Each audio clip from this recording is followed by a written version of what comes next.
welcome to the best of everything. I am. Hello? Oh, please tell me that our. Yo, can y'all hear me? Still not working right, man.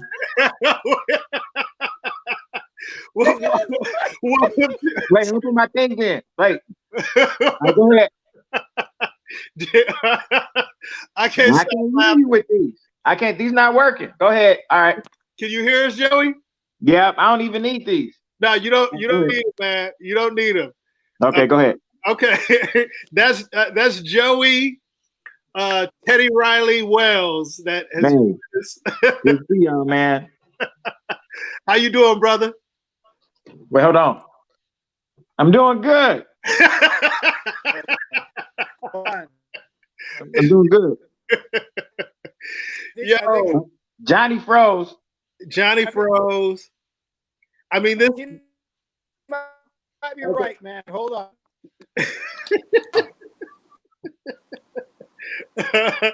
What up, Alfred Robles? Alfred Robles has chimed in. Joey, he said, "What up, guys?" What up, Alfred? You good? Yeah, There we go. we here, man. But welcome to the best of everything. We got a very special guest. I Is got Johnny them. back? Johnny, there you go. Okay, we can see Johnny now. Johnny's back. Oh, We got a very special guest. Oh, he froze again. Okay, Johnny. Okay, this is Johnny. 3 more times, Johnny. I swear to God, 3 more times. Yo, see, Johnny, you see how people talk shit? He couldn't get in for an hour. Now he in. It took me an hour. It took me an hour to get to this bitch. How you doing, bro? You good? Man, I'm good, man. Hey, you know what's funny? I was sitting down at one point and I forgot to put my hat on. And when I saw a picture of myself, I was like, oh shit, and I had to go get my hat. Bruh. Hey, man. Dude. No, I like that. Like this shit up here. Let me tell you something. Look, if you see the sides, I'm doing okay. You like, ooh, he growing hair. But at the top, we're moving on up. Oh, you got the George Jefferson look. Hey, man, it's light up there. It's So for you guys who don't know, who are listening, I know a lot of you guys are watching, but you guys listening, we got comedian, writer, actor, producer, the one and only Joey Wells. If you've seen Kevin Hart perform in the last, I don't know how many years, you've definitely seen this guy perform. He's a brother, one of the funniest guys in the game. Producer of Heart of the City, writer of Night School, and many more accolades that I don't need to name. But my brother, hello? Raider fan, There we go. That's the most Raider fan. My brother, Mr. Joey Wells, man. Yeah, man. Everything was great, but that last part touched my soul. Man, Johnny gone again. Where the fuck is Johnny go? See, Johnny the problem. Johnny is the problem. Johnny, I know. This how you do be talking shit about your friend. Look, man, I know that's your boy, but I'm gonna be honest with you. He holding you back. You know, but it's funny because I know you've been dealing with it. Because you do the what's the name of you guys show? The Straight from the Heart. Straight from the Heart. And so like everybody's jumping on technology, like using Zoom or what we're using, StreamYard. There's a bunch of different platforms. So yeah, it's a crazy time, dude. Even watching talk shows. Dude, this shit is bananas, man. Like, was it last week? Did you see Saturday Night Live? Not this last week, but week before? No. When they all tried to do it from their house. How did that work out? Mm-hmm. Nah, man. Okay. I'm a fan of everybody on there. Yeah. But bro, man. Johnny's a big SNL fan. Johnny, did you see SNL with them trying to everybody doing it from their own house? Yeah, I thought some of it worked. I thought Kate McKinnon, I thought hers worked. The new girl, the Feynman girl, did her great impressions. The only thing I thought was weird and odd was Michael Che and Jost, having the cast members have to listen in and laugh. I thought that was odd to me. Yeah, I'm gonna be honest with you, Johnny. I thought a lot of this shit was odd to me, and it's probably because you're just not used to it. So trying to have this sketch in the background, and I'm like, and I was trying too, because I was like, I've had to come to the realization, like, yo, maybe this is where we're headed for a minute, and this is our new norm. And I was like, yeah, I gotta wait till they try this again.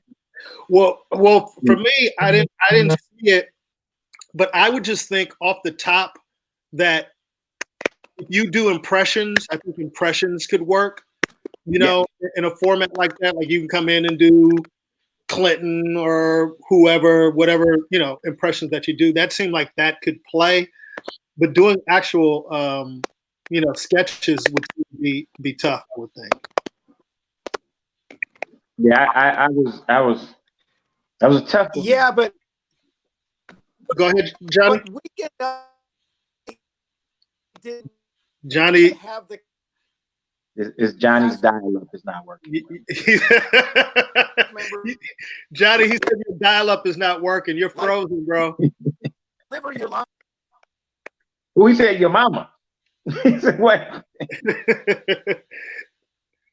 Yeah, I don't know why his connection is so bad. He usually has a good connection. So Joey, let me ask you this, man. How are you guys approaching it over at Heartbeat Productions as far as, you know, coming up with projects, or just like you're saying, are you guys kind of in this mode that this might be the new normal for a while? So you're trying to create stuff for that, for this new, you know, platform? I think, man, people are like trying to figure it out, man. I'm honest with you. You know, like I know people are taking meetings and talking to people, but I think we're really trying to figure this whole thing out. And I don't think nobody has a handle on it yet because we just don't know. Yeah. You know, like we don't know the time frame anymore. Like, and this shit might get fucked up worse. So I think we almost got a plan to go like, all right, if this thing ends next month and everybody's able to go back or June, we almost got a plan to go like, yo, what happens if this shit fucks, if it mess around and in October this thing gets worse? Gotcha. You know, so I think people are maybe trying to plan that too. Like, Still all right, let's plan for the summer. Let's plan for this. Do me a favor. Can you jump off that for a second? So you know, they got to almost plan for everything, and I think that's really difficult, man. But you know, like people are. I've heard people having production meetings on Zoom, but there's money's not moving anywhere. I think it's almost like, hey, let's go to work, and you're like, all right, what are we working on? I don't know. It's like just having a meeting just to have a meeting. I think that's it, man. Because the studios are at a loss too of like, what do we do? You know, they're like, okay, like stuff that they might have bought maybe in February and March. They're now going like, yo, we're not gonna waste any money because we don't know what's going on. So now, if you move that money now to the fall, they're like, well, shoot, we might have to buy again upcoming season. So why don't we just wait the whole year? Yeah, it's confusing, man. Now, have you done any stand-up virtually online? No, I'm not that good. I'm not that good. I'm not that good to perform in my house by myself. I'm not. But you know what's hilarious? You know, your boy Rodney Perry got me because you did the open mic. Yeah. So like you know when you be on IG Live, sometimes you just dip in and listen and watch. So I stumbled on Rodney's open mic, and then he go, "Oh, Ruben Paul is here." So of course I didn't type nothing. I didn't do anything. I was hoping he'd think that I bailed. He sent me a request, and dumb, I ignored the request. I ignored it, and then Rodney goes, "Come on, Rube, don't do me like that." So I ended up going in. He was like, "Ladies and gentlemen, we got Ruben Paul." He's like, "Rube, you got 2 minutes for me? I said, Rodney, I just stumbled into your live, dude. I had no idea what you was doing. He's like, but I said, yo, I can do 2 minutes in my sleep. So I just basically, talk to him doing the bits, you know what I mean? Because the one thing about you, Joy, and I know you think you're not that good and not be able to do it, is your style is conversational. And when you are conversational, you can make people laugh just by talking. So I think you just adjust the delivery even to be even more conversational. And my whole goal is to make Rodney laugh, because I felt if I could make Rodney laugh, then people in the comments would start laughing and everything. But dude, Rodney told me he got booked. Rodney told me he got booked and for $1,000 to do a virtual show. So I will say, last night I was reading. Am I too loud? Yeah. I'll take it down. Wait, is your door open right there? Johnny's back. My wife was really working. So what were you saying? But man, I was reading something last night about that, and it almost seems like financially it could be better for you. What do you mean? Like if you go like, hey, I'm gonna book a show, I'm gonna perform. Johnny Sanchez is performing Friday night. Everybody tune in and give me whatever amount of money that may be. Whatever that may be. And these people tune in. Johnny has a show and everybody just say, give me $2 or whatever. 1,000 people tune in. Yeah. You know what I'm saying? Johnny now has $2,500, and he might have done this show for $200. So somebody said, oh man, I got people in here from Australia and all over the world. And I was like, didn't think about that. For the comedian, it could be, so I'm like, financially, that could work. But then it becomes in this world that we're in, because a lot of times people look at us and go, hey, okay, I want something new. Mm-hmm. And you're like, I just did 4 shows. Well, okay, what else you got? And it's like, well, shit, I gotta fucking work on something. Yeah. Because what's great about that, Johnny just touched, let's say 10,000 people in that show. Mm-hmm. And he touched them all over the world. However, now these 10,000 people, some people are like, I ain't going to fuck with Johnny. He's talking about the same shit. And it's like, well, it's a set. I got to do this set. And when I went to Chicago, 500 people saw Ruben Paul. The next night, Ruben goes to the next city that's close to there. So these people are waiting for Ruben. However, on here, I just tune in one time. All right, we done with Ruben. That's my fear of that. You know what I'm saying? I got what you're saying. I got what you're saying, because you have access to so many people at one time that everybody gets to see you at the same time. So now it's like, oh, we already seen this. When you're doing live stand-up, you go from city to city to city. So there's an anticipation and people are waiting to see. People, if you're in Minnesota, the people in Wisconsin haven't seen it. The people in Chicago haven't seen it. So that's a good point. I never thought about that. They can't wait for you to get there. But this virtual world, all right, we saw Ruben. Ruben and Johnny was funny as fuck. We had a great time. Hey, man, Johnny and Ruben just showed up to the Improv in Tallahassee. We saw him. Well, let me say this. Like just talking about live stand-up in general, like we all know that, just say, even if they do lift these stay-at-home orders, let's just say in Los Angeles where we all live, that it's still going to be a while before large groups can get together. But I think about you also, and we've all done big venues. You do more on a regular basis. Like somebody like Kevin, you guys are doing arenas. You guys are doing arenas, and hold on. Johnny again. Yeah, Johnny again. You guys are doing arenas. So my thought is, like, I'm sure Kevin has thought about this. Like, what does that mean for you guys in terms of the touring? Because it seems like it's going to be a while before you're going to be able to get 15 thousand people in an arena. Man, let me tell you something. We were supposed to, the Plastic Cowboys were supposed to shoot our special In April, right? This month. it was, 2 weeks ago. Well, actually, a week and a half ago, we were supposed to shoot. But as of now, it's gotten moved to maybe June, end of June. Mm-hmm. But they're like, well, what does that really mean? Because Kevin was supposed to start going back out on the road like in the summer. But what does that really mean now? Because we don't know.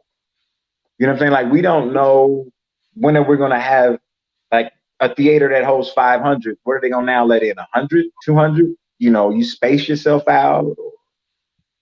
Yeah. Or even they're going to let stuff like that happen again for right now. Like, you know, in the next 6 months, do they go, hey, these Broadway shows and live entertainment has to take a different turn? Yeah. Well, let me ask you this, Doug, because you know you were supposed to shoot the Plastic Boy Cup special in April, but we got shut down in March. Did you feel ready? You know, like what if everything would, you know, because we weren't able to get in sets, you know, prior to that. You know what I mean? How did you feel? Like, what if it had been lifted and they'd have been like, okay, let's go. Now, we already said that. We had somebody at Naeem that said, like, we need a few shows to get under our belt before we go. Yeah. So it's, you know, because you can be in a great rhythm and then all of a sudden you take, like, man, this is, see, March is a whole month, April, and then May gonna go. Like, you know, you can perform in front of yourself only for so long in that mirror.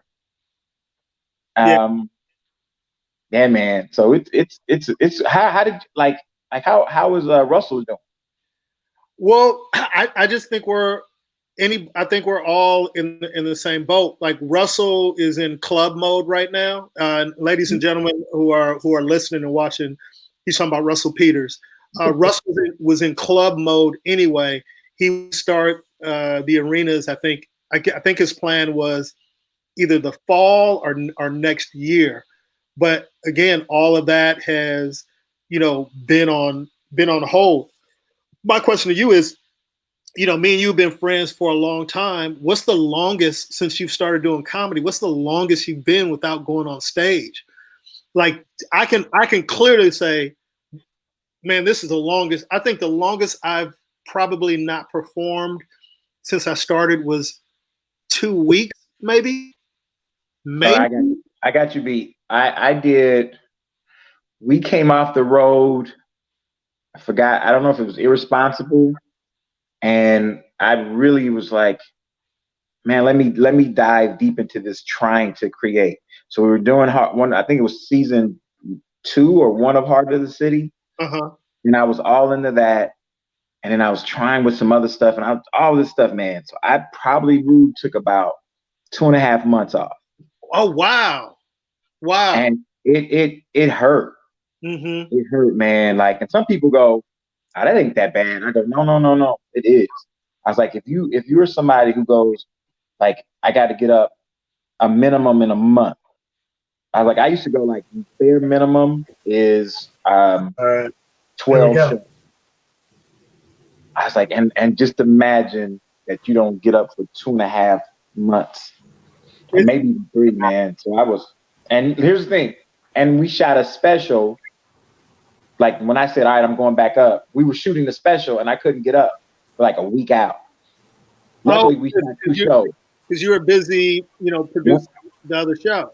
I was busy producing, and, you know, relationship, man. I was, you know, it was a whole bunch of stuff I was trying to do. For those of you guys who are listening, and Johnny is back with us, we're talking to comedian, writer, actor, producer Joey Wells, and we were just talking about not being on stage. What's the longest that we've gone without going on stage? Yeah. And Joey was just saying that he went 2.5 months before without performing, and I've never gone that long. Johnny, what's been the longest that you've gone? This is it. This is it for me too, man. But prior to that, what was the longest? I think it might have been 2 weeks, maybe. I don't even know that. As an open micer, maybe 3 weeks.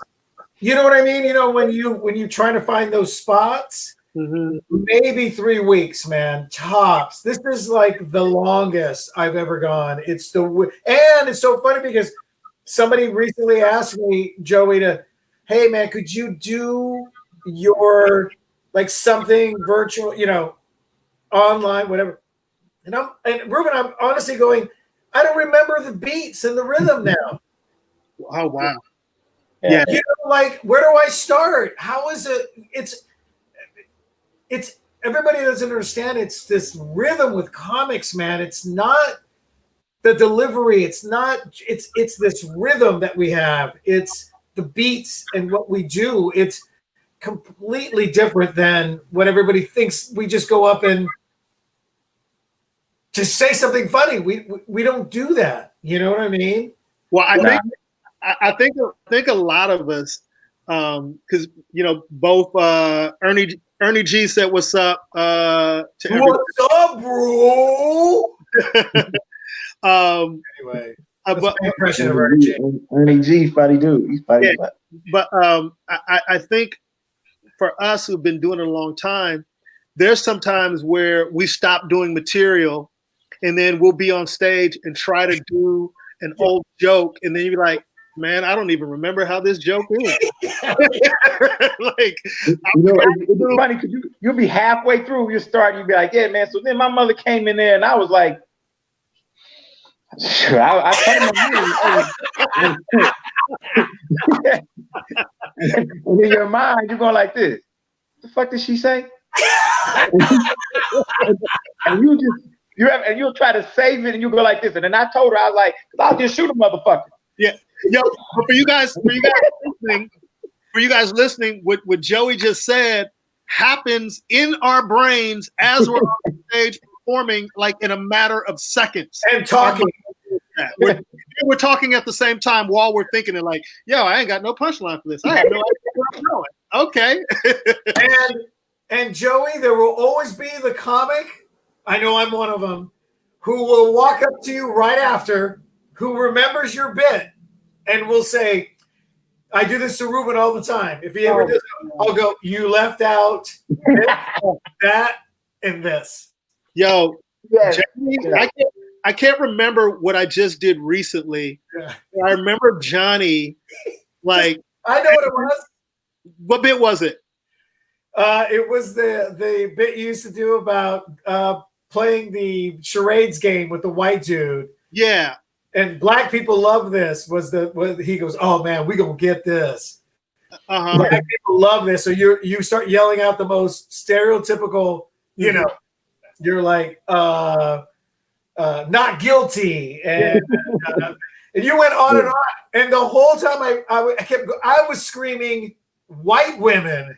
I forgot. Yeah, I left that. You left out white women, so I texted Ruben. I read him, and he goes, "See, man, this is what happens when you take things off, you dust things off the shelf.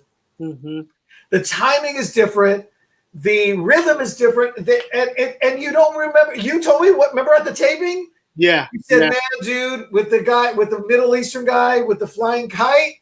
You left out the main. Yeah. Johnny left out the main part of the joke, bro. Yeah. Ooh, that's a word. And left out the main part. Now, I have a question. That's a word. Because now you're trying to figure out, yo, why they not laughing? Hey, Joey, we got a special guest that just popped in. Mr. Rick Sullivan said, "What's up, man?" What up, Rick? What up, Rick? How you doing, brother? So here's a question. Obviously, I've been friends with both of you guys for many years. Now, Joey, have you and Johnny ever worked together before? I feel like we hit a stage before, maybe at the Ha-Ha or something. But I might know a huge show. We haven't done anything at a huge show. No, and I feel like we've run into each other. You've come down to Ruby Tuesdays, right? Yes. Yeah. Yes. Yeah. Okay, and then but and you original? I just want to make sure that unlike Ruben, I do my research. Whatever, man. See, Ruben don't do the research on anybody I bring on. Ruben's like, anyway, Johnny, tell me about your friend. Anyway, so were you originally from the Bahamas? No. Where'd you get that from? What kind of research you been doing? Yeah, man. I Googled. Were you a track guy? No. No. Okay. So I put there is a guy who's a track guy, and somebody asked me that one time. I was like, yeah, I ran track, and they were like, really? I was like, yep. It was one summer. I ran the 800. I wasn't even dead last. I was so far in the back that my brother was like, hey man, come on. Now, so Joey, that was it. But there is some dude from the Bahamas. Yeah, there's a Joey Wells. Of course, I went as well on IMDb to make to see all the amazing credits. But if you Google there's a Joey Wells from the Bahamas.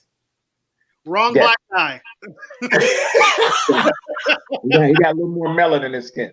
Hey, yeah, but he was a long jumper, a 400-meter guy, a 4x100 guy. And I said, oh, damn, we're going to have a good conversation because as Ruben knows, my track days, even though he hates to hear this. Whatever, man. Was he good? Were you good, Johnny? Were you good? Ruben was clunky in high school. Okay, let's be honest. Ruben was big and clunky. That's why he played football. He was big and clunky. Nah, man. You talk to a scholarship athlete over here, baby. You got to. I get that. And by the way, you didn't run track though. Hey, man. Well, here's something real quick. Was Johnny fast? Johnny, were you fast? No, I was a I was a distance. He's Mexican. He was a distance runner. I was gonna say that. But I was trying to let him say it himself. So, but Johnny, one thing that you should know is Joey's from Fresno. Yes. What? See, I knew that would get Johnny. Johnny's from Tulare. Oh, really? Yeah. Man. No. Yeah. We got you guys got like roads now, so that's dope. Like I'm really impressed. Like whenever I drive through there now, I go, oh man, look at that. They got a new McDonald's. That shit is dope, man. Real quick, guys. now that they got a poster of Johnny when you go drive through there. But real quick, now that we got Rick Sullivan in here, when we had Rodney Perry on, we discussed the end zone, the spot that we used to do. I don't know if Johnny remembers, but it was around the time Rodney was telling us about the guy who used to introduce him in the wheelchair and then turn around. But that was at Sweet Jimmy's. But there was another club that by the name of Rick Sullivan used to book called the End Zone. And we used to host it. And this was the most hood room in the Bay, I would say. It was more hood than the Oak Tree, more hood than Sweet Jimmy's. And Joey used to be the host. And I remember Rick booked me to do the End Zone. I was excited to come down there and do it. I was there to headline, Johnny.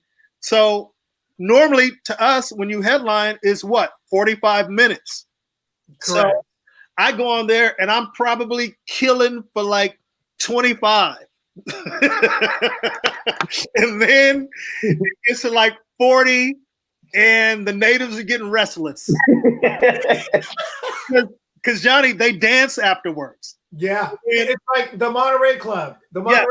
Yeah. So they dance afterwards, and then I say goodnight at like 45. I might even did 50, something stupid like 50, and then I get off, and Joey's like, "All right, okay, all right, y'all love me for like the first 30."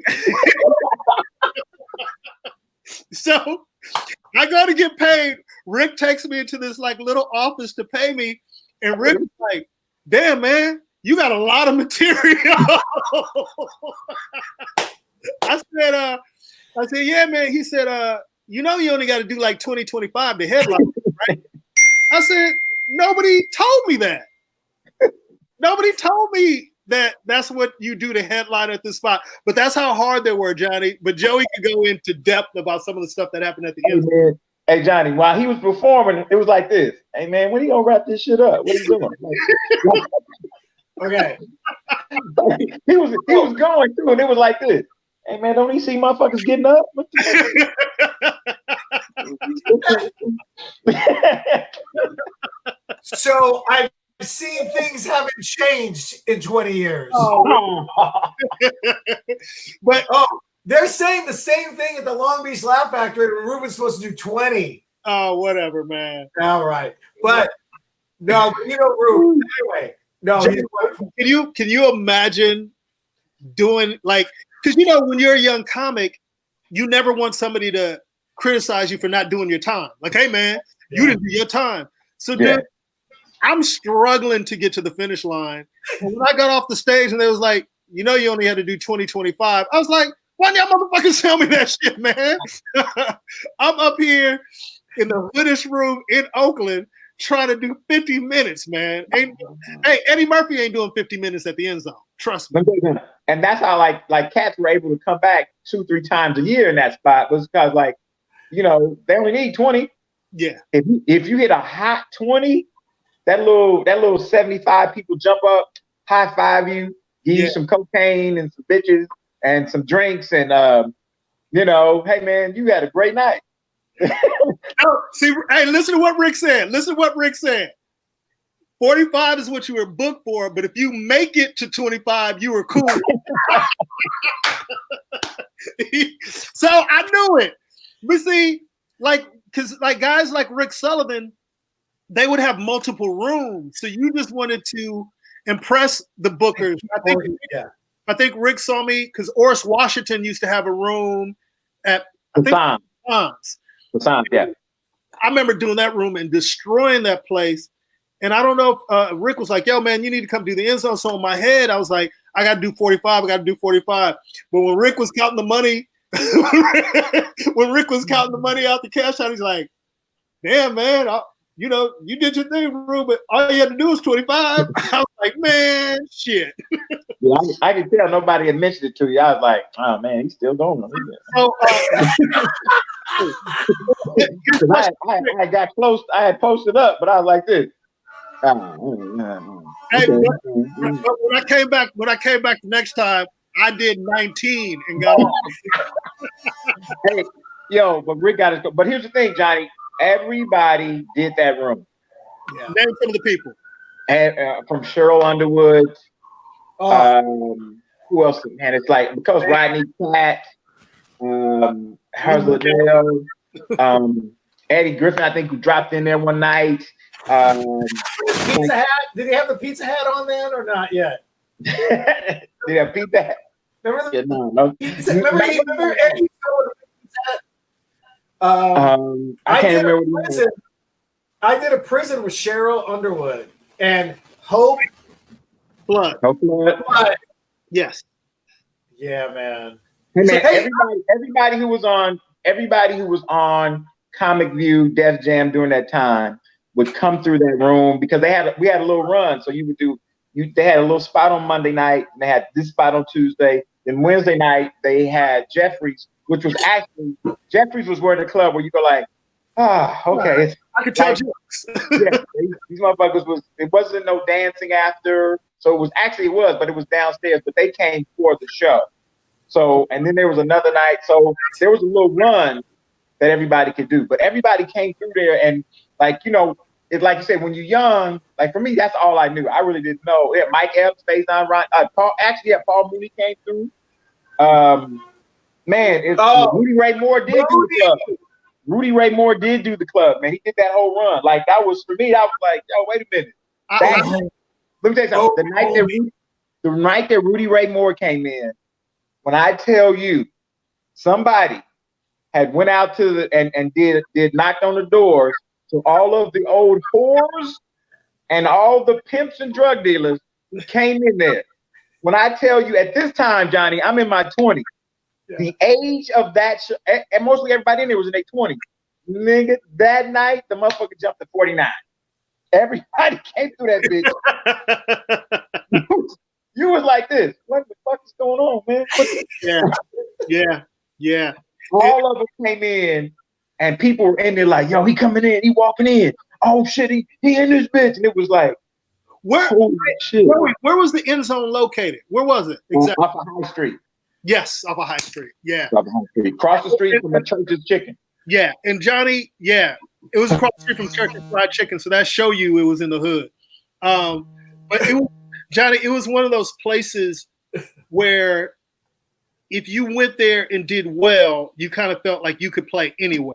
Right. And you know, Joey was a host of that room. But Joey, where was the first place you ever performed and went on stage? It was this club well, some people will say the first place I did was San Jose State, where I went to school.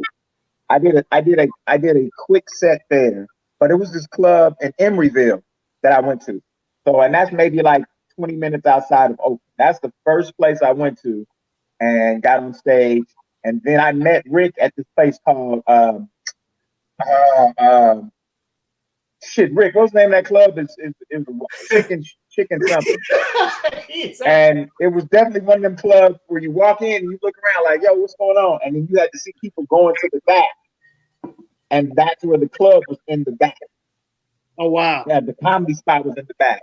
Broadway, it was on Broadway or something. And in there, that's where I met Dugar, Linnell, John Austin, Bo P. Mm-hmm. And I just remember, like, I was looking at everybody and I seen dudes with like a beer. I was like this. I don't even drink beer. I was like, gotta give me a beer. He said it was called beer. And I could take the beer on stage. Rick Sullivan said it was called the Crab Shack. The Crab Shack. That's right. It was the Crab Shack. Wow. Do you remember who was hosting the first time you ever went on stage? What your introduction was like? The first time I went on stage was Alley Cat. You remember Alley Cat from the Bay? Of course I remember Alley Cat. Of course. Shout out Alley Cat. Alley Cat. Alley Cat was hosting, and me and him went to school together. He went to San Jose State also, right? Yeah.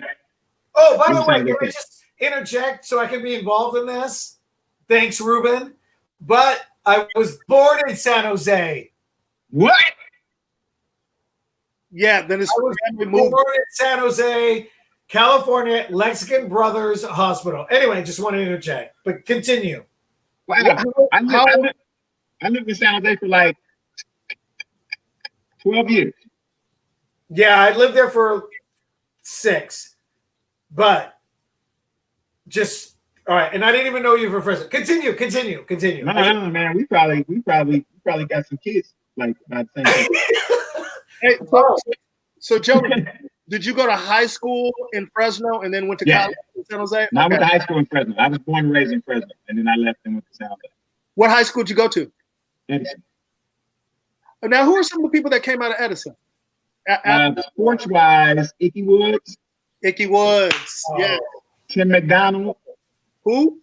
Tim McDonald. He played for the Niners. He won the Super Bowl with them. He went to He also had, actually, the first year that the Niners won, there was a guy from our high school who played tight end for them.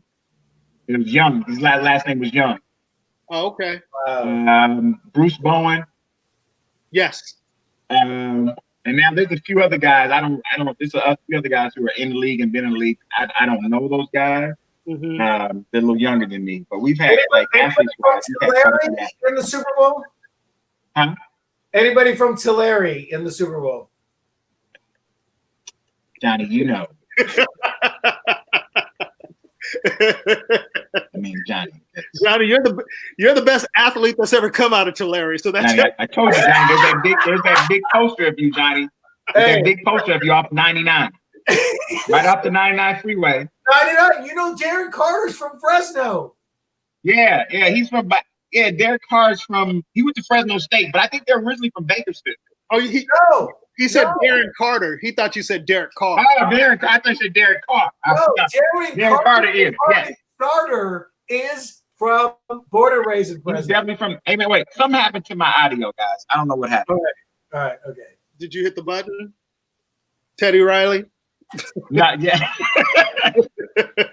Look, somebody called me and then it killed the audio right there. Oh yeah, if they call you, no, don't.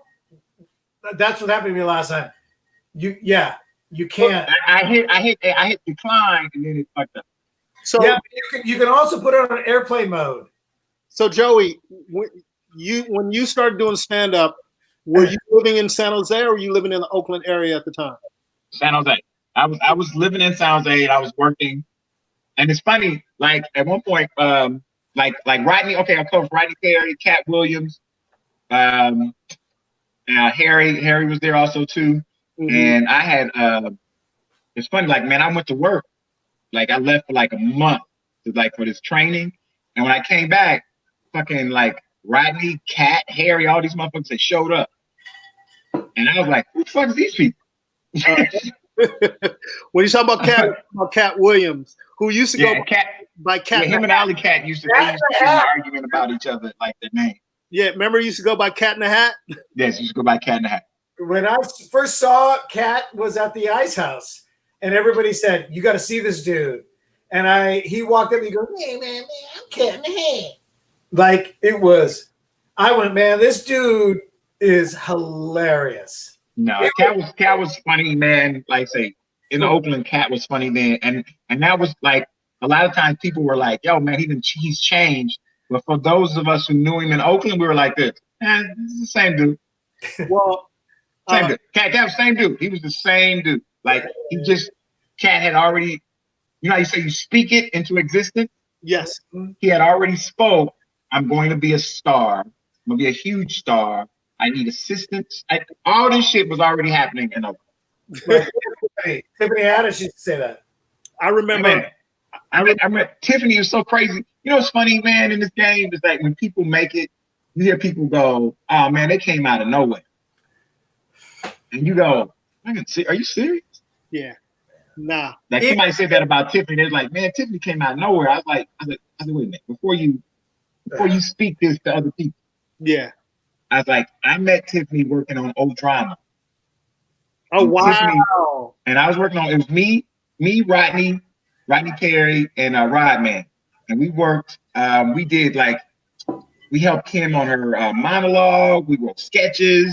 We did warm up. They paid us like $300. Well, let me tell Johnny, Old Drama was like a talk show, like a View talk show on BET. Wow. And Kim Whitley, shout out Kim Whitley. I know Kim Whitley, yeah. Who else were the women on that? It was Kim. It was Kim. Oh, wait a minute. Wait a minute. I can't forget. What's her Mari? What was her last name with the curly hair? Mari. Yeah. And wait a minute. And wait. She. Oh my God, man. She's played in so many movies. I can't remember that. She actually one of her movies that everybody always remember. Always played in Ike and Tina. Okay. She was a lady that Ike slapped, and she was like, "You ain't got to tell me no more." Great movie. You just reminded me of something when you talk about people think that people just came out of nowhere. Like even with you, I think, you've been in the trenches a long time, and I tell you this privately, I'm so proud and happy for your success. I remember running into you out front of our credit union when you had just gotten a big check, and we were just like, man, I remember we used to have negative balances when you started in here. And I just remember feeling like, because I know your journey and what you've been through. So kind of explain to people, like when you got to LA, when did you come to LA? What year was that? I was back and forth like late 90s. Mm-hmm. And then 98, I moved to LA. Yeah. I moved to LA. I moved with a friend of mine who went to college with him and his family. I moved in with them. Got a job in Santa Monica. I was working at this Catholic school as the PE teacher. Mm-hmm. And I realized I was never going to get enough money to get an apartment. And these little kids were saying shit to me like, this is a Catholic school. So I'm like the PE teacher. So I'm like, all right, guys, we're going to run. And some little girl was like, I don't have to do nothing. I was like, no, you do. You got to run. You got to run. And she was like this. I don't have to do anything. You don't want to need this little job. And I was right there. I wanted to go, you know what I need, bitch? I was about to say it. That's why I was like, you know what? I got to go. I was like, you know what I need, bitch? I need you to shut the fuck up. And so I remember making the class run. I said, okay, hey guys, you know what we're going to do? We're going to run like 4 laps. And they was like, oh. I was like, no. You have your friend. Your friend right there with the loud mouth who thinks I care about this job. Now, this is what I know I was going to say. She thinks I care about this job, and I don't. And you know who you can tell? When the day is over with, go tell your parents, and they can come talk to me. But for right now, everybody run. Let's go. So Joey, what did you study in college? You I was an ad major. I was an advertising major, and my minor was Afro-American studies. African American studies. And how did you end up just teaching? You just needed a job? Yes. That's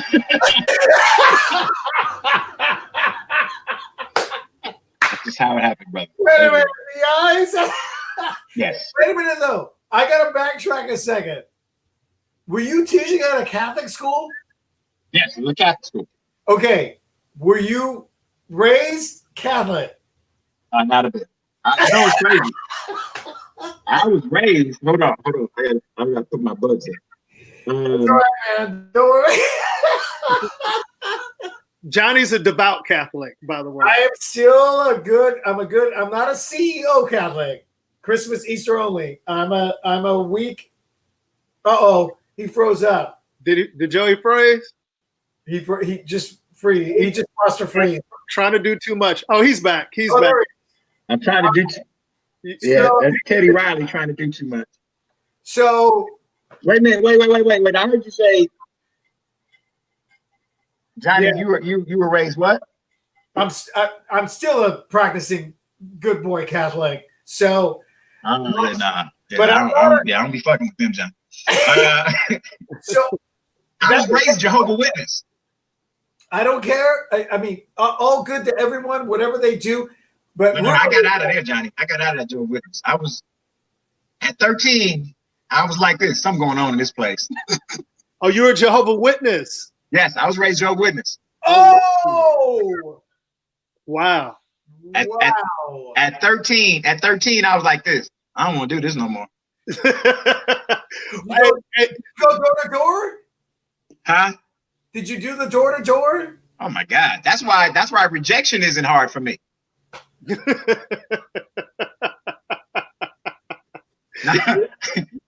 got rejected. I say it on stage. That's why when a woman would turn me down, I was like this. That don't hurt me. Hey, bitch, for 10 years of my life, I knocked on doors and got doors shut in my face every Saturday. At least 30 doors a night got shut in my face. So you think your little, I don't want to dance with you, hurt my feelings? Bitch, please. That's why they would say, he had the nerve to ask my friend. I was like, yes, she was next door. So I was Joe Witness, you just moved to the next door. So, man, it hurt me at all, bitch. Damn. Jeff Brown says, what's up, fellas? He says, what's up, Chuck? The great Jeff Brown. Oh, man, Jeff Brown. Geoff Brown. Yeah, man. So Dub, you moved to LA. You were working. I remember one time I had ran into you somewhere. You're like, hey man, you mind, can I get your number? I was like, no, you don't have my number. He's like, man, Rube, I done went through so many phones. And he asked me for my number and he goes, if you could point me in the direction of some gigs, I'd really appreciate it. And I remember us getting on the phone. Oh, Joey's frozen, but I remember us getting on the phone and I, just sending him, any contact that he's coming back. Hold on. Yeah, he's in. He's good. He's back. Hold on. Let me I obviously have to use my computer, not my phone, by the way. Hey, Dub, you back? You back, Teddy? I'm dancing like the dude in Teddy. I was just saying, I remember when you had moved down here and we was hanging and you was like, we had ran into each other. He was like, Rube, I need your number, man. I was like, you don't have my number? You're like, man, I done been through so many phones, man. and then you were like, cause you needed some gigs. And I said, well, I don't have many, but I'll give you whatever I can. And we ended up working for this cat in Indianapolis, Mr. Eric. Should we even go there, Joey? Should we even go there? Oh, man. Yeah, go ahead. Yeah, let's do it. Johnny, I think me and Let's go there. Let's go there. Johnny, I think me and you talked about this. Okay. He was a club owner of Morty's at the time, and he got arrested for robbing a bank. Do you remember that, Johnny? Yes. And I remember Joey hitting me up, was like, yo, you hear about this? I was like, dude, I didn't know anything about it. did the research, and you would think he'd be the last person to rob a bank, but he was so cool. And then I remember him. I remember calling him. I was like, "Yo, I have a friend. His name is Joey Wells. He's hilarious. You should book him." Joey went down there, ripped it, and then they had their own little relationship. Go ahead, Joey. Yeah, man, it was so crazy, man. Cause like you said, the dude was so cool. And I was just like, I went in, I had like 5, 6 shows. My numbers were great. I went back the next year, man. I met Miss Pat. That's where I met Miss Pat. Yeah, that's where I met Miss Pat. Oh my God, man. Shout out to Miss Pat, man. She is hilarious. And so, I was trying to come back the third time. I was like, yo, what's all this resistance? Like, I got great numbers both times I've been there. Yada yada. Somebody's like, oh yeah, no, the dude robbed the bank. I was like, oh, okay, goodbye. Like,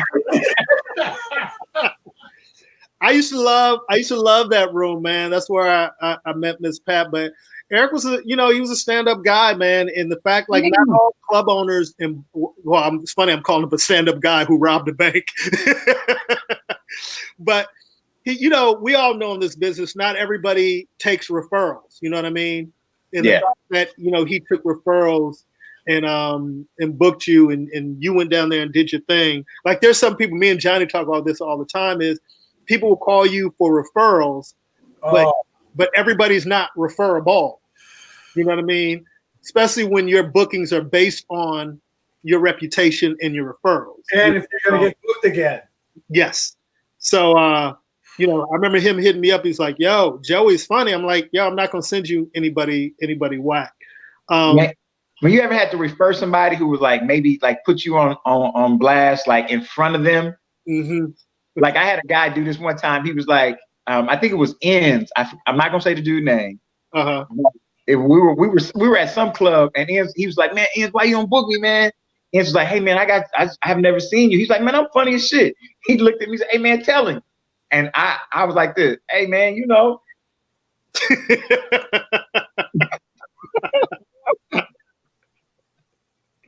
like, Johnny, tell him. I was like, man, shit. Yo, Johnny will tell him straight out. Johnny, what happens when people ask you to refer him, Johnny, if you don't like him? Hey man, first of all, I almost got stabbed over that. Whoa. What? Remember I told you this. I'm like, no names once again, because I don't want to even though I can whoop this dude's ass, I ain't gonna get back into it. God, the East LA, hey, whatever, dad. Whatever, dad. But a promoter asked me. This is only one story, Joey. This is one story. The guy asked me, he goes, hey man, can he do 30 minutes? Because he's recommended by this dude. Mm-hmm. Hey, what's up, dad? Right? Yeah. And I said, I've only seen him do 15 minutes at the Comedy Store. That's all I said. I go, he could probably do 30. I don't know. Mm-hmm. Well, the promoter went and told, hey, what's up, dad? That I said he can't feature.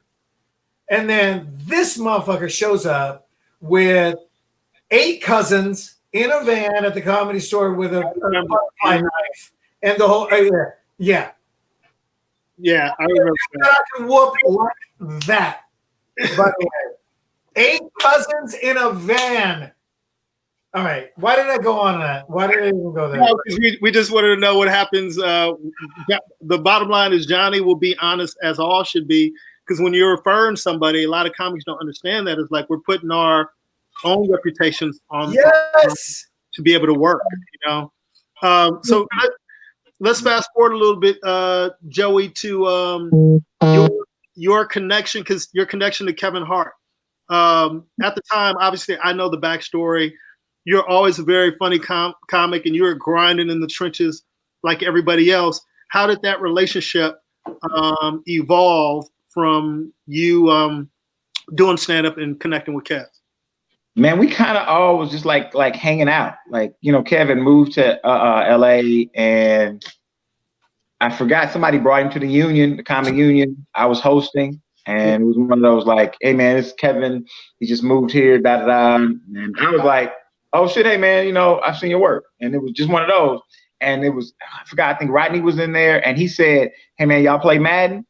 And that's when everybody was playing Madden. Yeah, that's when I used to whoop Kevin and Rodney. Rodney still play. Rodney still plays, and Rodney's good. Rodney is trying to get me to get back on Madden, but I'm like, Rod, you too far ahead of me, man. But we used to have this thing where we'd either go to Kevin's apartment. Kevin used to live over by that Ralph's on Sunset. He used to have an apartment over there. Rock and Roll Ralph's. Yes, our Rock and Roll Ralph's. And either we would go there or we would come to my spot and play at my spot. And Joey, you came over a couple of times, man. Yeah. And those are the days, man. It was like you, Rodney, Kevin, JB Smooth, everybody was playing Madden. I won't lie and say I was great because I wasn't. No, like, you were trash. You was trash. I was definitely the dude you go like, all right, let me play my new plays right here on this nigga. Hey, Johnny, you'll love this. But Joey used to beat Buddy Lewis, and Buddy has the biggest temper when he loses. Oh, I would just Buddy. Like I would. Let me tell you something. This is how hard it would be. Like so, like I would take everybody would beat up on me, and then I would beat up on Buddy, and Buddy would like Buddy could be winning in the fourth quarter, and I go, "You gonna fuck this up, Buddy? You gonna fuck this up?" And hey, let me tell you something. The craziest story. One night, I think I did a warm up for this show, and we finished about 10:30. We finished about 10:30. I'm getting ready to leave, and Buddy was living in North Hollywood at the time. Yes, off of Laurel Canyon, and I was like, I'm finished like 10:30. I'm like, shit. I'm here. Like I pull over to Buddy's apartment. I buzz, and he was like, hello? I was like, you don't want this ass whooping standing out here. He was like, what? I was like, ass whooping. Ass whooping. And it's Johnny. It's got to be maybe 11 o'clock at night, 11:15. And Buddy goes, motherfucker will come in. And he buzzed me in. I get to the apartment. His wife is she's like snuggled up in a comforter. She's like, what the fuck is this? And you know how you can tell, like you done walked into something like, oh, I'm like, oh, that's okay. And Buddy like this, no, it's okay. Hold on. I was like, nah, I don't want to. He getting dressed. He getting dressed. Man, they trying to put clothes. You use a candle lit and everything. I'm like, oh man, this ain't cool. And dude, Buddy hand me Buddy like this. Here, your controller. Look, babe, I swear to you, babe. Hey man, I sat down and I was like, all right, man, this ain't, hey man, okay. So we start playing. And Buddy winning the whole game. Okay. And he just one game. And this is what I'm notorious for too, Johnny. I didn't win a lot, but when I did, I walk off. I'm an asshole with that. I don't say anything. I just put it down, and somebody go, "Come on, run it back," and I go, "Nope, you lost," and I'm out. Okay. So it's the fourth quarter. Buddy winning like by 2 touchdowns. He's winning by 2. I score 1, and Buddy like, and so it's only a couple minutes. It's a couple of minutes left, and I go, "You gonna fuck this up?" All Buddy got, it's one of those. All he got to do is get a first down. Yeah, couple first down. All you gotta do. He didn't do it. I got to go, and I'm driving. I'm winning, and Buddy's winning like by 6, I think. It's maybe, no, he's winning by 7. I drive. I'm making plays. I score. It is literally 2 or 3 seconds left. I say, fuck it, I'm going for the win. You go for 2. I go for 2. Boom. This is what I do. I look at him,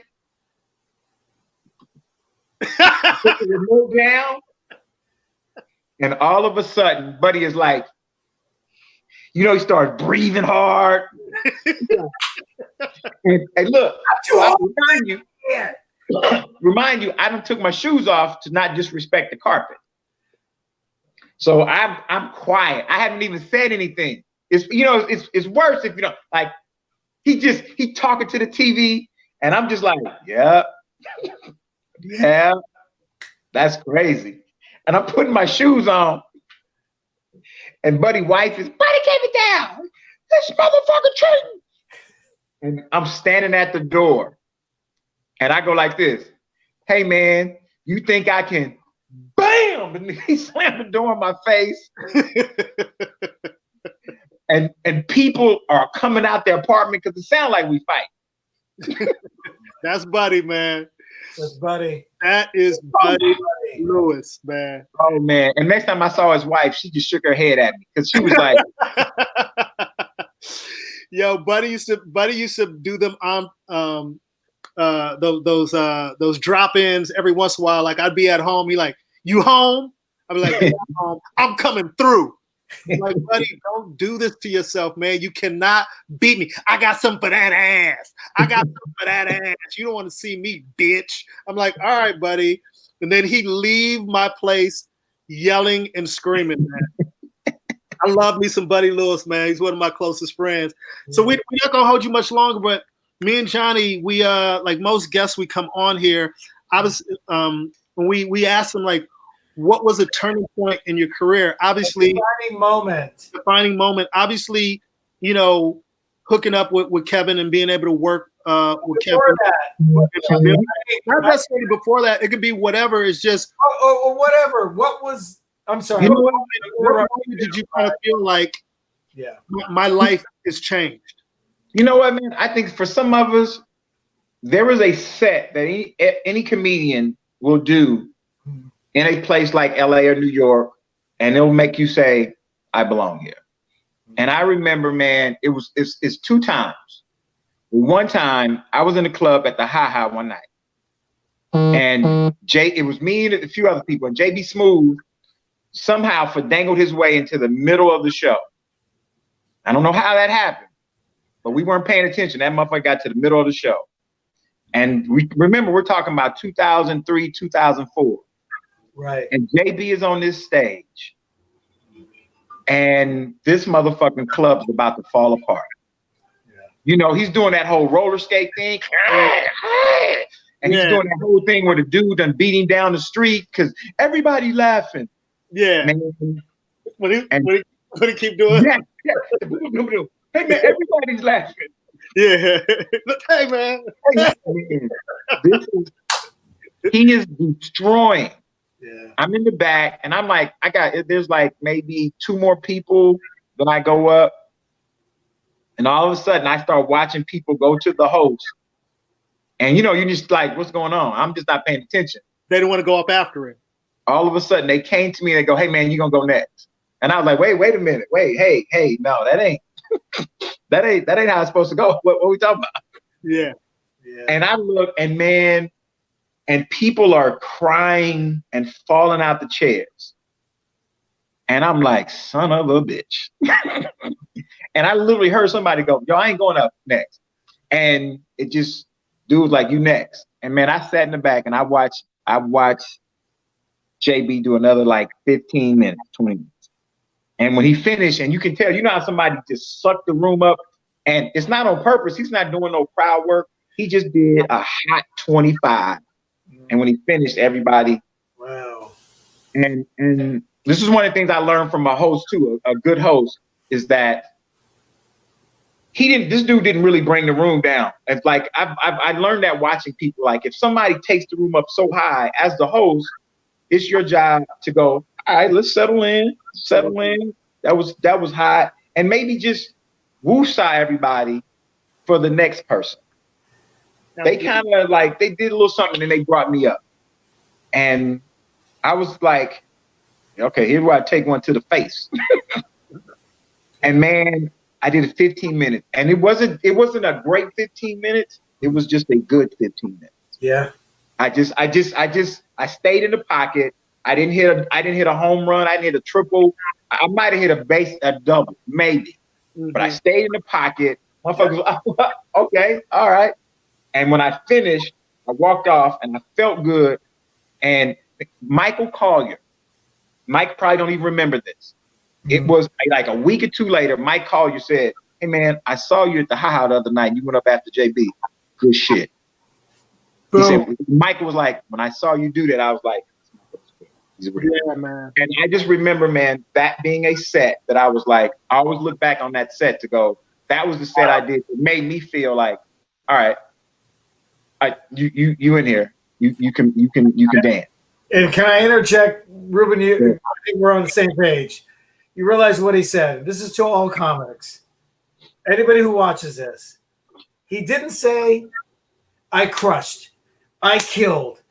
People stood up, even if it was 8. I got a standing O. These fake comics who go, "Oh, 4 people stood up.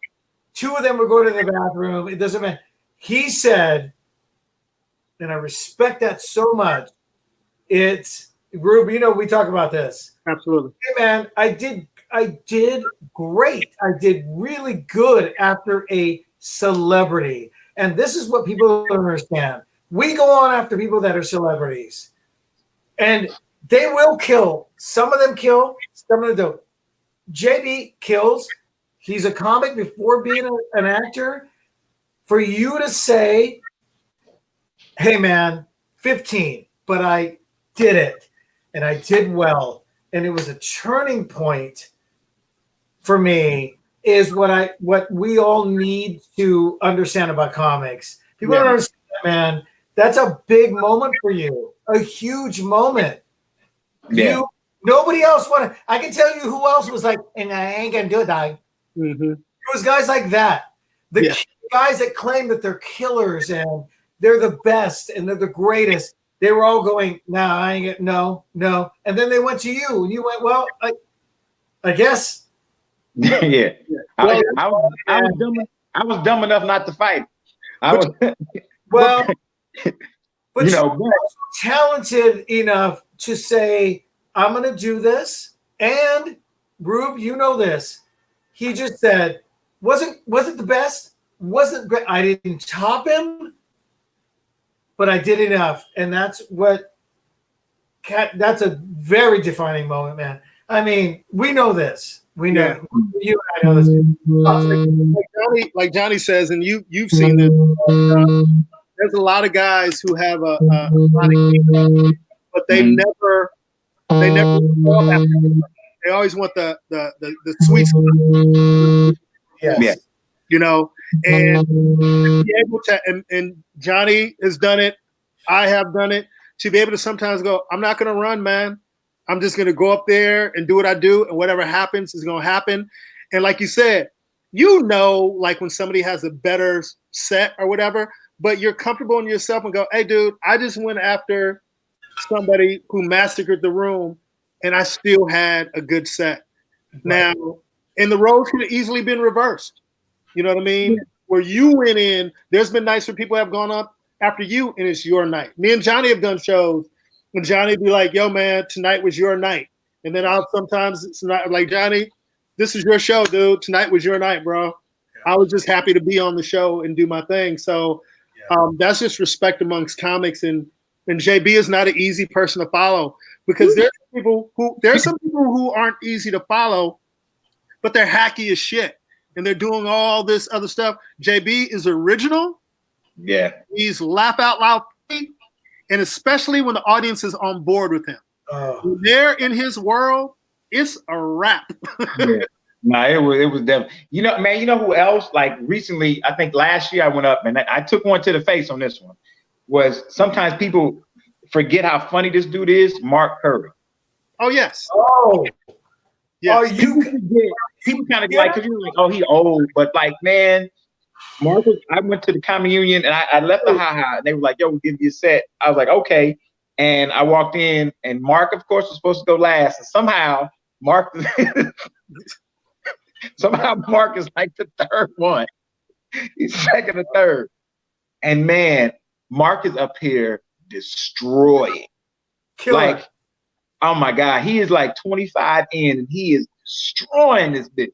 And I'm sitting there and I'm going, all right. And then Mark said, he's like, oh man, they gave me the light. And for a comedian, the worst thing if you get ready to go up, you hear, no, don't leave, don't leave. I was like this. We talk about this. We talk about the ones who the hacking ones who do that, but yeah. No, yeah. man. Mark, and he's talking about the audience yelling out, don't leave. Yeah, the audience was like yelling, don't leave, don't leave. Yes. And I was like, of course. I was sitting there like, and then he did another 10. And this is 10 I've never heard. So I'm sitting there going, and the owner trying to get him off. I'm like, hey man, just let him go. Yeah. I was like, he's in a zone, and these motherfuckers. And somebody said something, and he started talking to somebody in the crowd, and he made up a bit. He made up a bit right there, and I was like, this. Hey, I'm gonna go home because this was like, let him do another 30. You know what I'm saying? Like, I'm like, first of all, he's deserved. He's earned that. Yeah. He's Mark Curry, and he's earned this. Yeah. And they like, now we're gonna get him off. I was like, ah. So he ends up doing like 45. And he's like, all right, y'all, they got another dude coming up. I gotta walk off. And I'm like this. Oh man. And you're like, I'm the other dude. And they brought me right up. And as Mark is walking, half of the crowd is like, they still turning and clapping for him, and they trying to touch him. And I'm like this. All right. All right. So we I've been there, brother. Wait. About the host. Ruben. Yes. Explain to him what I will say this much. Ruben, one of the greatest hosts, and I'm not even putting him in that category, but knows how to work it. So, Rube, in that situation, would you have just brought him on, or would you have done what? I'd have taken the bullet and I'd have did some time and then brought him. That's right. I only if when somebody destroys a room like that, the only way I would just bring somebody directly up if it was another star at that caliber. You know what I mean? If it was like Chris Tucker and Kevin Hart or some shit like that, I'd just bring them up back to back. It don't matter. But if I know it's like, okay, usually those nights are rare. So, or if you're an asshole, I'll probably bring you straight. We've had long conversations about that. Yeah. If you're arrogant and popping off, I'm bringing you straight up.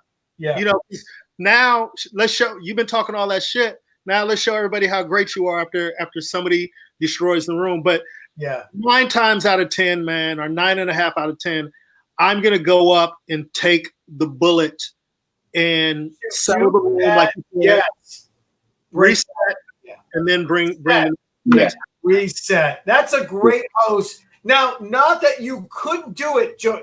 I'm not saying that. What I'm saying is a great host, and there are so many bad hosts out there that they just go, "Hey guys," and I'm not doing an impression, but I kind of am. Hey guys, guess who's coming up next? Yeah. Okay. When hosts like that, who are not great comics to begin with, I didn't say anybody's name, but Johnny don't like a lot of people. I can tell that. Just a lot of people. Thank you. No, but wait a minute. Thank you. There's nothing wrong with that. There's nothing wrong, but I can tell there's a few people Johnny. I respect a lot of comics, man, but when I get disrespected, it bothers me. Okay? Yeah. All right. Johnny Joey, when I know that I can throw some thumps and some hooks, it's in work. Oh, wait, what? What, Ruben? All right. But he's in the hospital right now, Ruben. Johnny doesn't like a lot of people, but I will say about that, the people that he does like, I love him forever. Yeah, he supports them. But you know what that is too? You know what that runs to, man, is like people who don't really like study this game, the art that we call comedy, and it's all different aspects of it too. Like you can go in a room and you can watch and go like, this room is great. Yeah. And the room takes on the vibe of whoever that host is. And if he or she is, you know, you can like it's almost like what I learned at the end zone was that, like Rick used to taught me, is like, hey man, you are in control of this show. Mm-hmm. So, and as people come every week, they come to watch you, but you control this show. And if the show is great, then you are great also too. Absolutely. But know that. And so I always, by the time I got out here, I learned like, hey man, if it's a fucked up night, I got it. I got it. I'm gonna do a hot 10 between everybody just so the crowd go, okay. But if at first I get everybody right there, I'm just a conductor now. Let's go. I'm gonna roll it, and then whoa, wait a minute. Like you said, somebody just destroyed it. Let me break it down just a little bit. Or if we know they match the energy, ain't no need to stop clapping. Don't stop clapping. Yes, because you know he's standing right there. I gotta ask you a question about what Ruben did to me at Long Beach Laugh Factory. So Ruben goes up. He was hosting. Now hear me out. Wait, I can tell how Ruben's face is right now. Yeah, I don't even know what he's gonna say, but I'm sure it's some bull. But go ahead. No, it's the truth, and I have it screenshotted. But anyway, don't worry about that. This was about 2017. So Ruben goes back up, and I think Ruben's gonna just bring it back right up, right? He kills for 8 minutes. I timed it. Okay. Right? And I had a conversation with him after this, Joey. I said, and you know what Ruben said? He goes, yeah, man, I was realizing I was killing, but it's Johnny Sanchez, and you can no. You don't do 8, Ruben. He admitted to the 8. Okay, let me just say this. So he's and I'm not. Let me tell you something, Joey. He was not just doing great. He was destroying. He brought up, he was from Long Beach and straight out of Carson and all this. Okay, so the audience is, okay, black people standing up. Where are you from? He's doing that whole thing, right? Killing for 8 minutes. And you know what he said to me afterwards? He goes, well, as I was doing it and killing, this is Ruben's words. He goes, yeah, I just went, man, Johnny can handle it and follow. No. Well, now, let me just say this. Let me just say this. No, wait a minute. You don't even remember this night, so don't say anything. I don't know if I believe you, but go ahead. Oh, it was. Everybody went. What is he doing? The crowd management goes, why is he burying you? I go up. What? Let me tell you something, Joey. I went up, and listen, I'm not even going to put myself as a great comment or whatever, but I can do pretty well. I could not even follow not true. 8 minutes that Ruben, and then I said to him, I called him that night. You don't remember this. I called him. I go, why'd you do that? And you go, oh, I thought you could handle it. I mean, Joey, tell me. Let me just say that. No, Joey first, then you. Johnny's been holding this thing for a while. Crowd work. I'm talking working it. I'm from Carson. We're in Long Beach. I am the man. Tell me what you think. I'm gonna tell you one thing. Y'all probably need somebody else who can help you guys. No, I know what you're doing. I know what you're doing. You know what? It seems like Johnny been holding this in, Rube.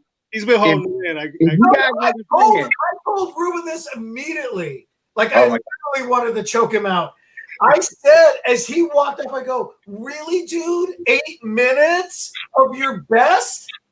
It was your best? Now everybody knows it was his best. No, I know the best. I thought maybe it was some bullshit, and you just it was Ruben.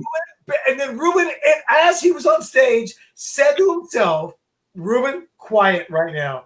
Ruben said to himself as he was on stage, Johnny can handle it. What? I don't remember that. You told me that. I don't remember that. I don't. Oh my God. I don't remember. Now, if I did do that, okay, publicly, this is publicly, this is live. People are listening to it on public. If I did do that to you, my friend, we did. Okay, I apologize. Okay, Johnny. All right. Oh man. When I want social wrestling. Man, you better look under your car when this shit get okay, because this ain't.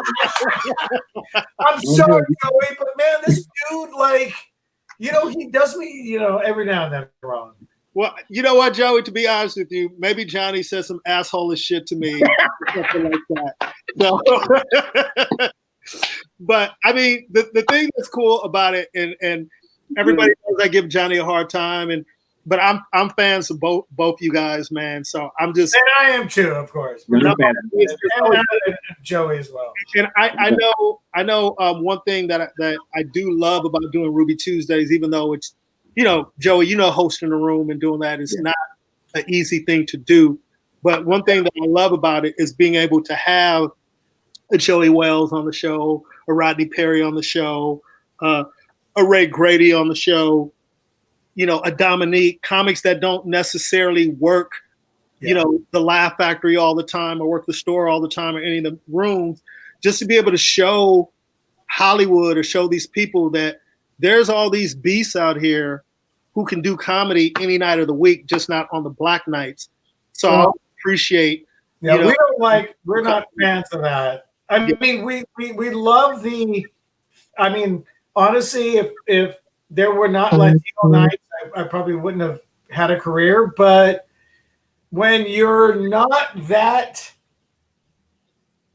stereotype, then it's great. But Hollywood loves.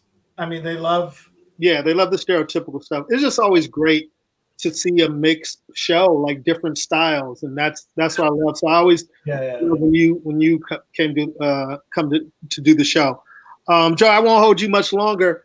I wanted to ask you this about the movie Night School, because we was that your first film that you wrote?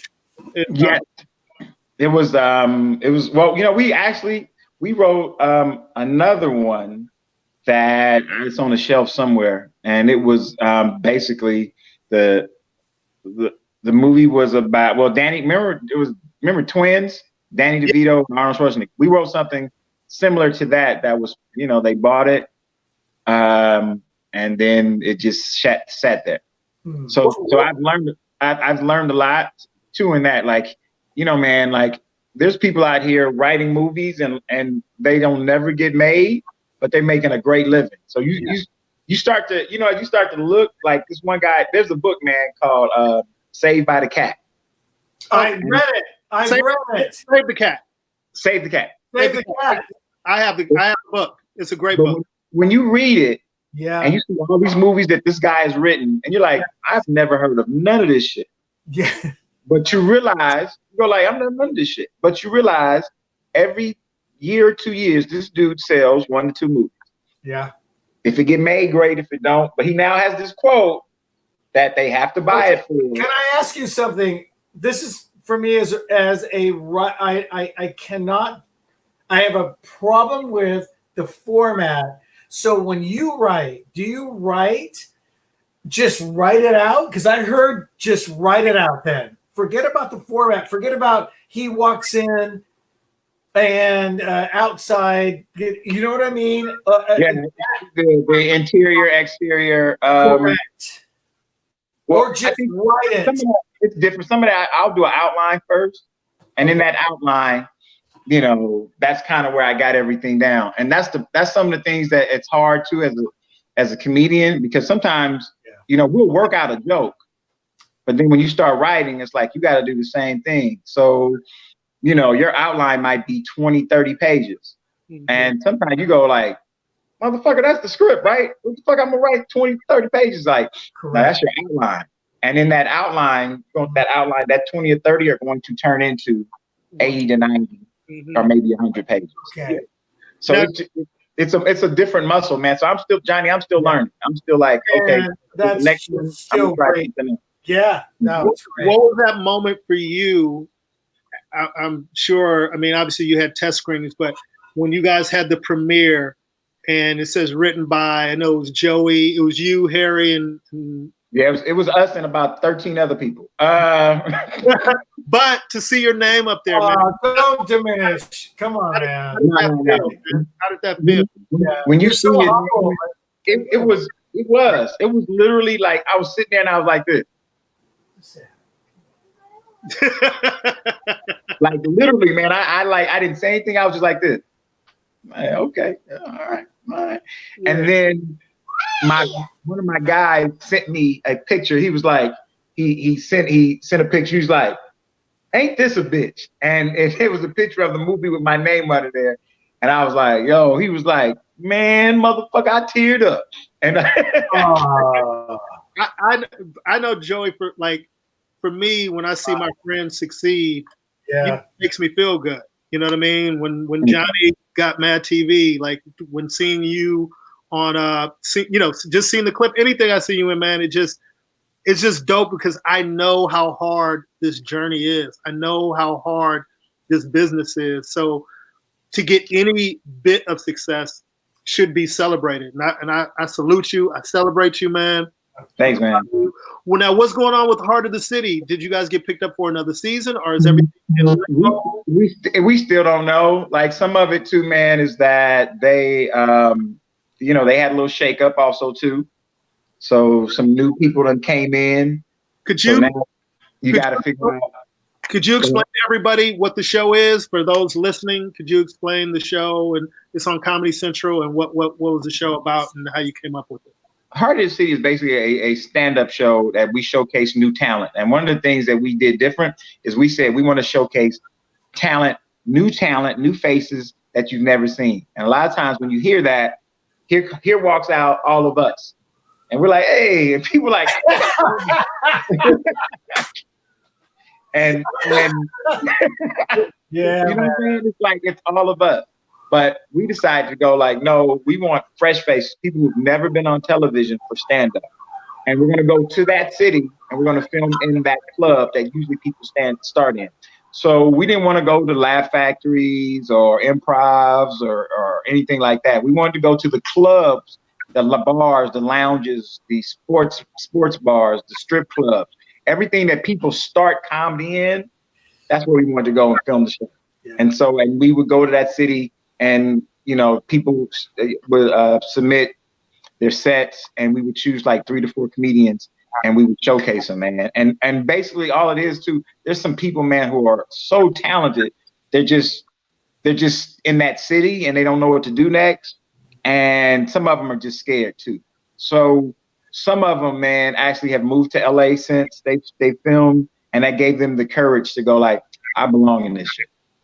Well, you know what I loved about the show, and I'm sure Johnny can attest to this, we all can coming up, is not only did you go to their town, you let them perform at a place that they're comfortable performing in. Right. So you're going to get the best out of them because it's a home game for them.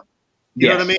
And I think a lot of times when you get your first TV break, it's an away game. You're going almost always. Yes. You know what I mean?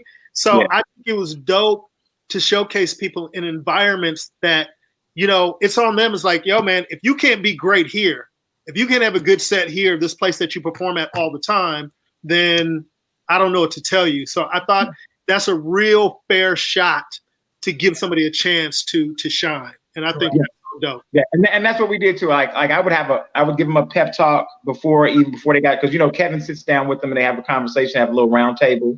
And so I would tell them, hey, listen, guys, when he walks out here, don't get starstruck. Remember, he's going to set you up. This is all about you. He's going to set you up and talk about your experience in this place. And I would go like, now you're about to walk out here and perform. So listen, you've been to this spot 5 years. You've been doing comedy 5 years. Once a week, you walked out to that same club. The same chicken is about to be cooked. The same waitress who you don't like or do like is about to walk by you with her drink. Your family and everybody is here. This is set up for you to win. Enjoy. Ruben, how great you two, Joey, we went through the complete opposite. You know, headliners going, you ain't gonna be this. You're gonna be working this way. You ain't.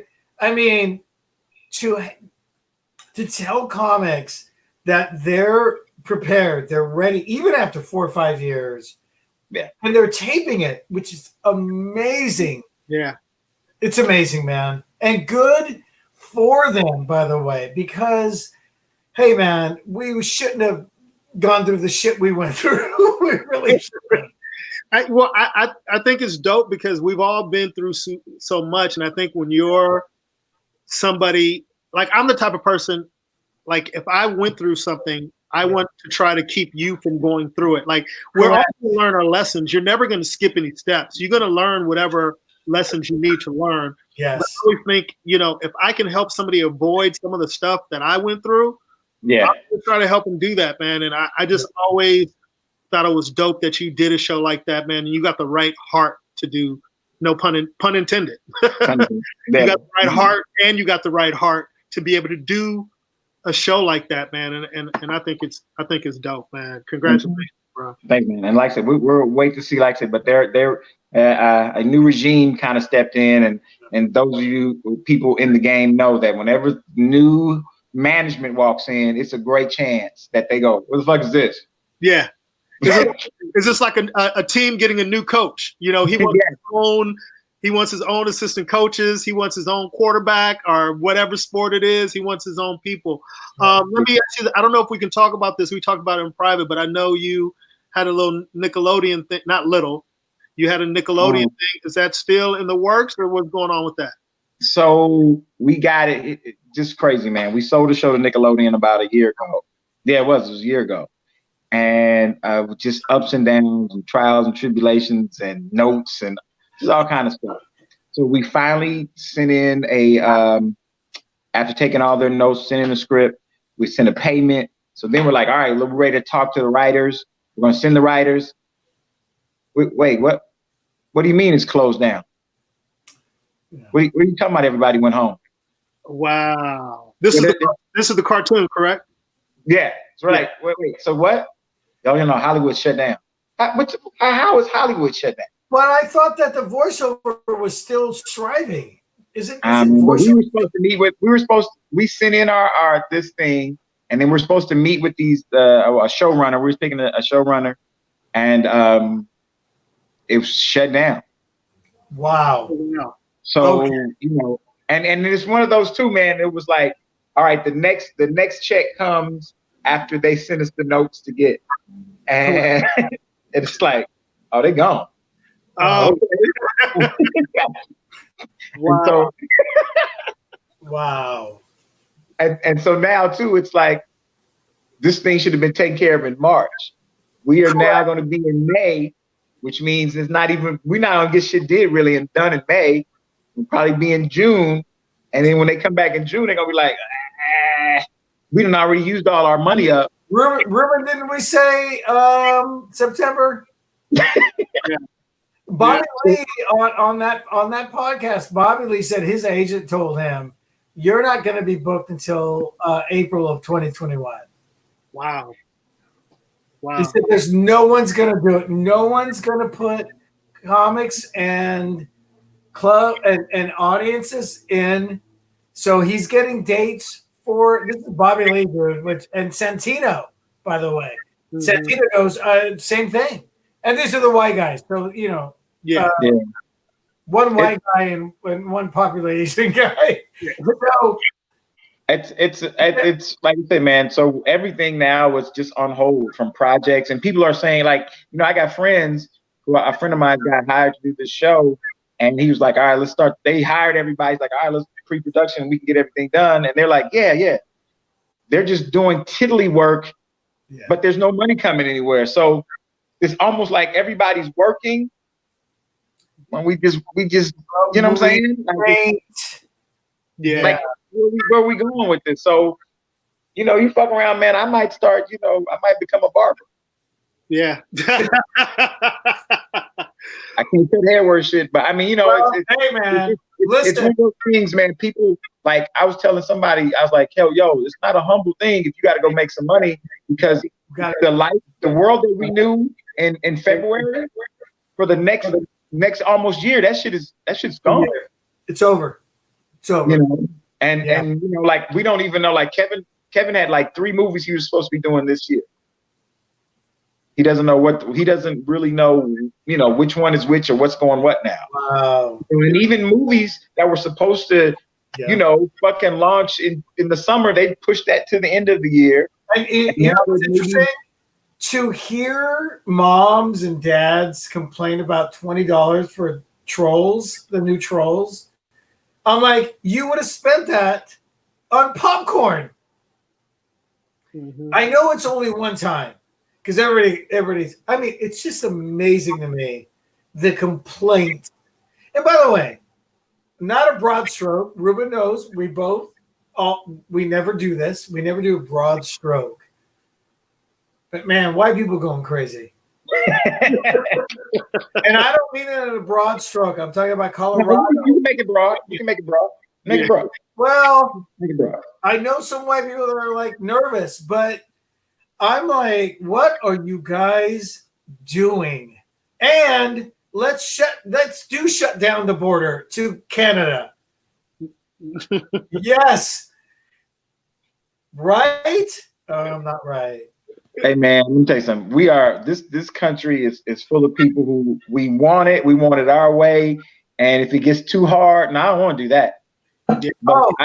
I want to be back out here, and I don't want to catch the virus, but I want to live my life how I'm supposed to live it. Hey man, I don't want to pass it on to my daughter either. And I don't although I think I have a decent immune system. Ruben's got a better immune system than me. He's always healthy. So I mean, he really is. Mexicans, we're not so much. No, really, we're not good. My daughter just got through the 5th disease. Remember I told you, Ruben? Yeah. She just had the 5th disease. Pass it on to me, probably. But have you ever heard of this, Joey? The 5th disease? Never heard of it. Never heard of that. Right. And I kept saying, so I Googled it. Is it a white thing? Because her mom had it, and the brothers, and then her grandmother, all white people. So I Googled it. It is not a white Caucasian disease. It's called the 5th disease. When you say 5th, like 1, 2, 3, 4, 5, 5th? 5th. Okay. 5th disease. They get a rash. It goes down their body with the rash, and that's it. But all I can tell is white people. Ruben doesn't have it. He's never made a quesadilla. He's doesn't, Ruben's, he's got a little bit Latino. Anyway, all right. Listen, I'm getting out of control. All right. I would say this, man. The world has changed as we know it. I think it's incumbent upon us, the creatives, to figure out what entertainment is going to be moving forward until it ever, or if ever, gets back to normal. But it's hard. Johnny started off, this beginning of the show talking about, feeling that depression, and sometimes it's hard to deal with it because the normalcy that we're all used to has been taken away from us, and that can affect you from day to day. Like I've struggled with it. Like, fuck, I want this shit to be over with. But then you got to make the adjustment. Like, okay, I'm not alone in this. The whole world is pretty much dealing with this. So let me figure out how to be as productive. Joey, how are you feeling about that? Have you gone through a little, if you don't mind? Yeah, I'll be honest. I haven't been depressed at all. Like, okay, I haven't been depressed at all. But it's like a confusion state. So, I'm in a, like, here's the thing for me. I really can't work from home.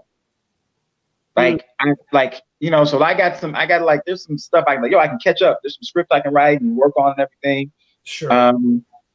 But man, when I sit in this house, like we just moved here by last year. Like, and even last year I was like, I can't work. I just can't. And man, when I try, I'm like, shit, I can't fucking work. So I've just been in a, like, walking around like, man, I don't fuck. I figured out, but you've been okay. Mentally, you've been okay. it's hard for me to work in here. Like I did go to the office one. I've been to the office a couple of days, but there's nobody in there. Okay. So figure out like, oh, I'll go on a day when nobody's around. But I also don't want it to be like, oh, these motherfuckers is traveling back and forth. Yeah. So it's one of those, man. Like just trying to figure it out, and I check on people. I've definitely talked to my brothers way more than we've ever talked. Yeah, I mean, like these motherfuckers talk maybe at least every other day now we talk, and I go, yo, we used to talk 2-3 times a month. This every Monday, Wednesday, and Friday. Hey, what you doing? Hey man, same shit I was doing Wednesday. One of my brothers, man, he'll call me and be like, yo, what you doing? Hey man, I'm same shit. Like nothing. Oh, okay. Yeah. What you working on? Same shit I was working on Wednesday, man. Nothing. Oh, okay. When you gonna start doing your shows? Hey man, same thing, man. I don't know. You keep asking me, but I keep telling you. Yeah. So Joey, we'll leave you with this. Okay. We appreciate you being on the show, man. Of course. What are you looking forward to the most once the stay-at-home ban is lifted? The barbershop. That sounds crazy. I'm with you, man. Yo, dude.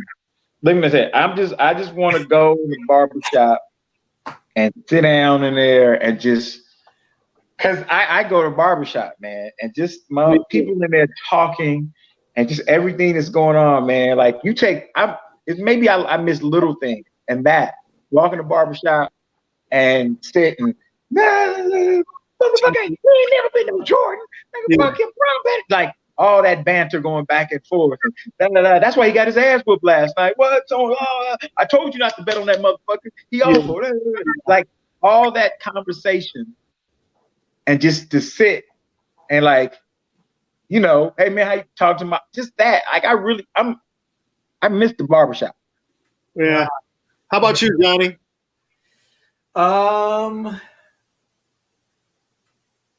The comedy club, man, and I like to hang out. So for me, I've missed everybody and just the little moments, man, of everybody knows I like to stay out a little bit long. And but here's the thing though, Johnny, even when they do lift the stay-at-home ban, comedy clubs still might not be open, and that's why I'm kind of just like, I'm just going to go with the flow, because obviously that's the thing that I'm looking forward to the most, but no, that might not be as immediate as other things, man. Correct. But I appreciate you, Joey. Wait, what are you going to do when it's over? Yeah, what are you going to do? No. What you going to do, Ruben? What do you appreciate, Rube? I need a haircut. Me too. I need a haircut, man. I like the feeling of a fresh fade. And like you said, the trip to the shop, shit talking in the shop, and just I don't know. And to be honest, another thing that's making me kind of I don't want to say sad, but it's like even with sports, man. Like we're all big sports fans, and the thing that I'm everybody knows me, man. I'm really frustrated because I was excited about the Raiders going to Vegas, and I'm a season ticket holder.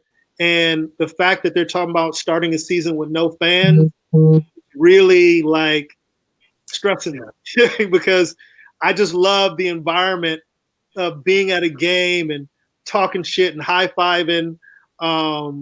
Joey talks a lot of shit at games. Right now, we're supposed to this baseball season. We're supposed to be at Dodger Stadium. Right. I know, man. I know. So, and by the way, I don't mean to interject. Go ahead. But if Brady and Gronk get to the Super Bowl. Oh, dude, don't even talk about that. I am already pissed off. Don't even talk about that, man. We cannot have Tampa Bay winning the Super Bowl with Brady and Gronk. But what if they do? And they beat the Raiders? Oh, stop it. But I am looking forward to the draft tomorrow. I'm looking forward to that. But I just pray everybody is safe and healthy out there. Yeah. Indeed. That we get back to normalcy eventually, and it might be a new normal going forward. But And if it takes a little longer, that's okay. Yeah. It's okay. It's okay, white people. It's Just okay. put your guns down. Yes. Like, just put Well, them down. Like if people are that sick. Yes. If that Yes, had people been movement are of sick. blacks and Latinos, Yeah. arrest abound. Man. Come on. Yeah. We're right now. Maybe they don't understand what's going on. We got to tell the white people that, hey, it's a pandemic going on. It's okay. And that's all that's happening. People are really sick. No one is saying they're gonna take your guns. Yeah. What's going on in the world, white people, is people are sick. Nobody's taking your guns. We know the proportionate numbers. All right. All right. I'm not gonna get into it. Yeah. I'm doing every day. All right. I'm not doing it. I'm not either. But we're all on the same page. We're all- Yeah, motherfuckers. And Yeah. did you watch the Prince tribute? Yes or no? I told Ruben to watch it and he didn't. I recorded it. My wife is a huge Prince fan. Yeah, I haven't watched it. But I heard it was great. And let me tell you something. What is it about her? Oh, you're talking about the artist, her. Yes. Oh, she's dope. Yeah, she's dope. Oh, no. Hot. And, I'm normally vanilla, not chocolate. Woo! Well, guys, this was another episode. Joey, once again, thank you, my brother. Thank you, man. You guys are dope, man. I appreciate you. Her. I appreciate you, man. And for you guys who listening are watching this, you can get this podcast on iTunes, Google Play, Spotify. Appreciate you, man, Joey, for doing this. Thank you. Man. So everybody tell a friend, share the podcast. It's the best of everything with Ruben Paul and Johnny Sanchez. And thank you once again. I'm not even here. I'm only here for that, but her. Anyway, Johnny just discovered her. So Yeah.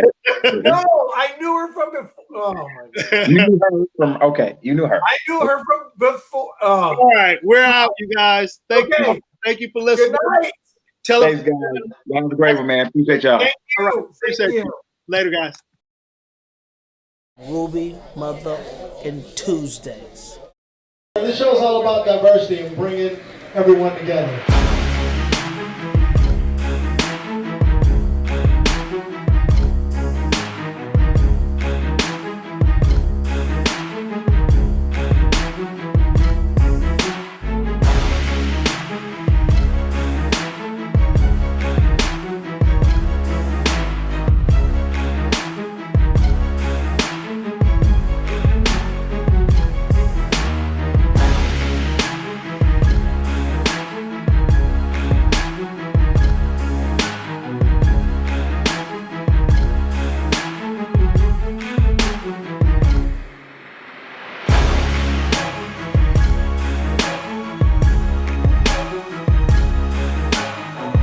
You never know who you're gonna see at Ruby Tuesdays.